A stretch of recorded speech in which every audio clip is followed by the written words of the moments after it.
കൊട്ടാരക്കര നിലമേലിൽ കാറും KSRTC ബസും കൂട്ടിയിടിച്ച് 2 പേർ മരിച്ചു. തിരുവനന്തപുരം പൂജപ്പുര സ്വദേശികളായ ബിജു ചന്ദ്രൻ, സതീഷ് എന്നിവരാണ് മരിച്ചത്. അതിൻ്റെ ദൃശ്യമാണ് പ്രേക്ഷകർ ഇപ്പോൾ കാണുന്നത്. പരിക്കേറ്റ 7 വയസ്സുകാരൻ്റെ നില ഗുരുതരമാണെന്നും വിവരമുണ്ട്. കൊല്ലത്തുനിന്ന് അരുൺരാജ് ടെലിഫോണിൽ ചേരുന്നു. അരുൺരാജ്, എപ്പോഴാണ് ഈ അപകടം സംഭവിച്ചത്? അപകടത്തിൻ്റെ കൂടുതൽ വിവരങ്ങൾ എന്തൊക്കെയാണ്? ഇന്ന് വൈകിട്ട് 6:30 കൊല്ലം നിലമേൽ വാഴോട് വെച്ച് ഈ കാറും KSRTC ബസും തമ്മിൽ കൂട്ടിയിടിക്കുന്നത്.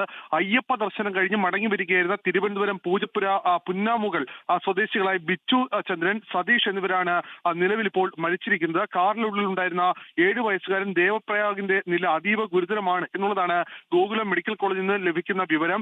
ശബരിമല ദർശനം കഴിഞ്ഞ് മടങ്ങി വരുന്നതിനിടയിൽ കൊട്ടാരക്കര ഭാഗത്തേക്ക് പോയ KSRTC ബസും തമ്മിൽ കൂട്ടിയിടിക്കുകയാണ്. അപകടത്തിൽ കാറിന്റെ മുൻഭാഗം പൂർണ്ണമായി തകരുകയും ചെയ്തു. കടക്കിൽ നിന്ന് ഫയർഫോഴ്സ് സംഘം എത്തി കാർ വെട്ടിപ്പൊളിച്ചാണ് ഈ കാറിന്റെ മുൻസീറ്റിൽ നിന്നവരെ പുറത്തെടുത്തത്.